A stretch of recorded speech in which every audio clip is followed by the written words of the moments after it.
Let's look to the next one. It's Apana, the second Prana Vayu, or the Prana force field. And you can see here it's a second prana which operates in the pelvic region between the navel and the perineum, sustains the function of the kidneys, bladder, bowel, excretory, and reproductive organs. So all these important things are here. It is responsible for the expulsion of gases, wind, feces, urine, semen, and ova. It nourishes the fetus and expels it from the uterus at the time of birth.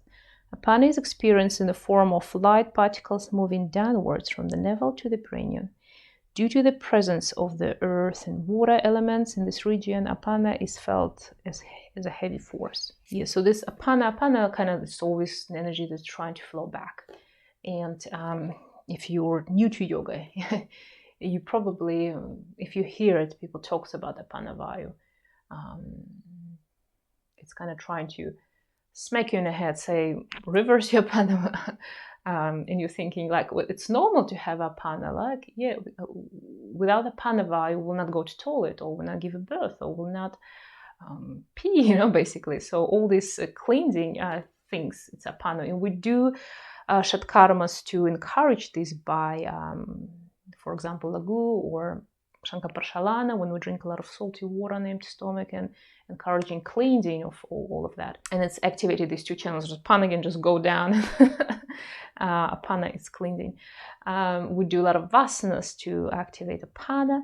But in the same time, after that, when you kind of activate it through, then we go to Padmasana. Yeah. So the Padmasana, the essence of this asana is not to look cool or be comfortable. Some people don't have comfortable. The idea is that when you sit like that, you're locking this Apana that's flowing down, and you're losing it through the legs down into the earth permanently. And that's like usually our legs feels heavy and we have problems, they get swollen.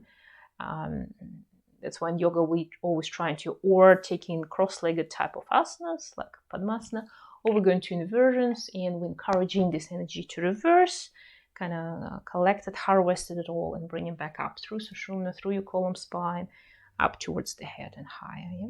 So this asana in particular, with the pressure of the heels on these points, will encourage stop of Apana Vayu. You will straight away, if you sit like that for some time, you feel straight away like sometimes a little bit numbness in your legs if you knew, but eventually you feel not numbness, but you feel like release in the leg, lightness in this place rather than heaviness, and you feel like I feel it like I'm becoming absolutely straight away calm, like totally present, totally in the moment, totally back to myself. That's how you feel. And then meditation, your pranayama, the practices we do here after the asanas, they become much more efficient, like 10, 100 times more efficient. It's a little bit tricky word, but you tap into your meditation faster, your pranayama will feel more efficient, unless there's specific sit position for those. So practice your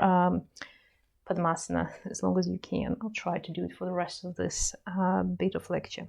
Subtle levels, so let's talk about these little aspects. In Apana Vayu, it's very often you can hear it because it's the first two. So the three chakras, as I say, Manipura, Svatisthana, and Muladhara.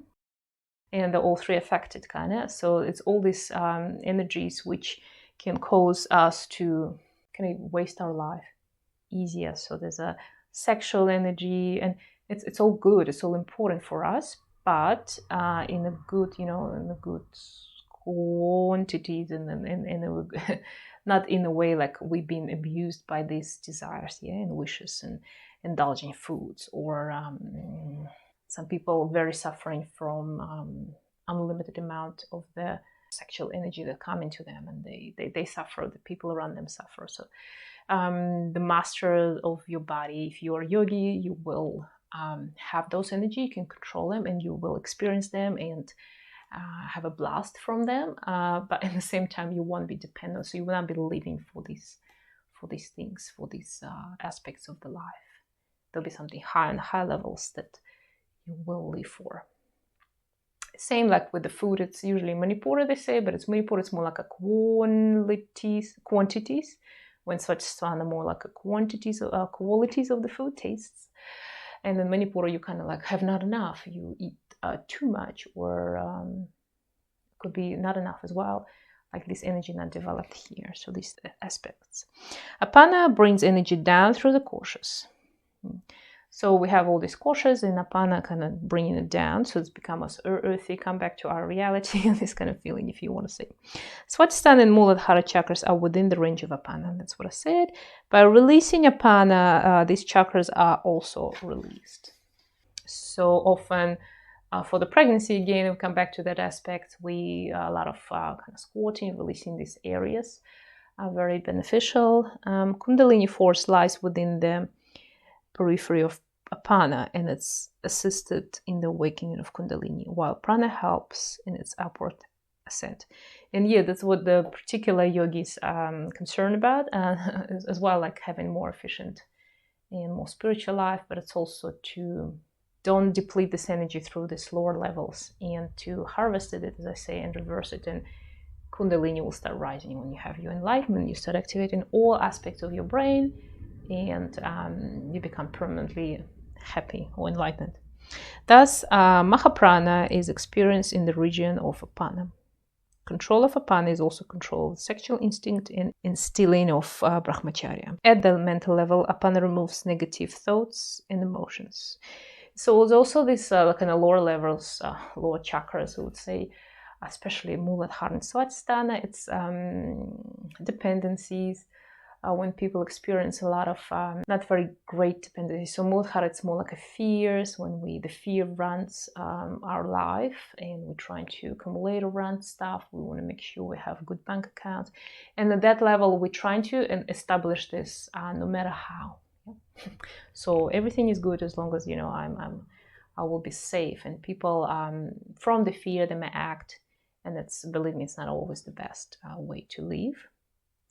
Swadhisthana, it's more type of dependencies, and a lot of people have like dependencies on alcohol or some substances, or again, sexual energies. It will, if it's harming the people, it's depleting the energy, and they have to get it again and again, because they have this very high peak of prana kind of energy increase, and then after that they always have this big drop, and every time they go deeper into this drop, and then they go and get more and again and drop. So similar like people with who has dependency of something, substances, even like smoking or eating sugar, for example. So these things they constantly depleting our energy, and it's concentrated around here. So we can't even talk about higher levels of our existence at this stage. Indication of imbalances: when Apana is imbalanced, there is a poor elimination, a feeling of being pulled down by gravity, depression, and negativity. And that's what I said here. Yeah, often we experience these things. It could be even physically with going to toilet, good secretion, cleansing the body, birth and conceiving things. It's all related. It's all about reproductive organs. So all these problems, it's mean you should start with these two basic lower chakras. And this is the realm, as I say, of the earth. So the Muladhara, the earth, the Swadhisthana, it's more the water. Manipura, it's more the fire. And these two lower elements, water and earth, it's very good to kind of start slowly to connect to these chakras and give them energy and uplift the energy. It's to maybe go bare feet in the forest, dig in the garden. That's why I feel so good when we go to the gardening.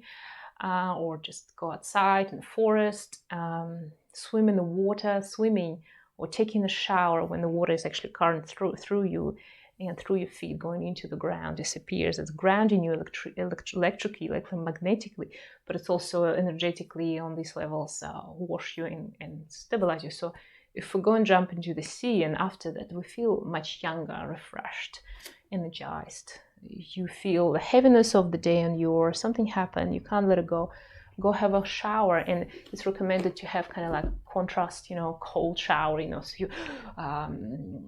you allow yourself to have this stress of the cold shower. And by doing this, it will take out your thinking process from your mind, and you'll be more present in the moment. It's like a slap in the face, We do this in yoga. So when you see people practice yoga, you go on the first time on the yoga mat, and they ask you to touch your toes. and you cannot do this. And for you, it's already a draining experience, or do something, like, I don't know, Surya Namaskara, and you have to memorize it. Where am I leg going? How should I look? And when you see people who are doing it for a long time, it's become too easy for them. So that's why we have in yoga so many sophisticated and deeper asanas.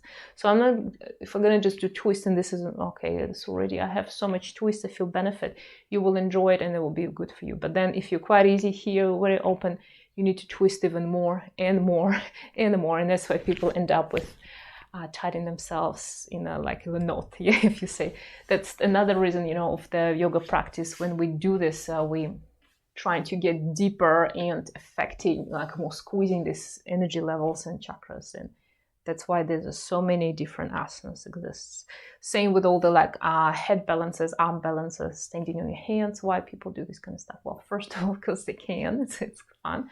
And secondly, because they, in a normal, for example, downward facing dog, yeah, everybody knows, you don't feel as already as challenged, and you can start doing your practice in your mind taking you somewhere. You're not as focused. You don't feel so much one-pointed presence. Of course you can if you have a good teacher who will direct you, but otherwise people going for deeper and more complicated and challenging asanas, so they will have this feeling of more one point in mind. So that's another aspect of that. And last thing I want to add about Apana Vayu. So in my chakra course, we talk about these chakras and all this related as well, and more and deeper. So I have every chakra one big lecture and practice for each of the chakras. So we'll spend at least an hour talking about each of the chakras, and I talk about these aspects about how it affects your life, character, your tendencies, fears, all this kind of stuff. With Apana, it's also kind of well known that a lot of people have Apana problems right now in this world, and it's reflected in problems with the legs, knee surgeries, hip surgeries, problems with conceiving, problematic pregnancies, and all this kind of stuff, pains, fears, insecurity, desires, people bombarded with too many desires they've been imposed, and they don't even want them, these things, at the end. So all these things are very, could be addressed very well with a holistic yoga approach, yoga therapy. Find your guru, find your teacher, and you become happy right now. Hari Om.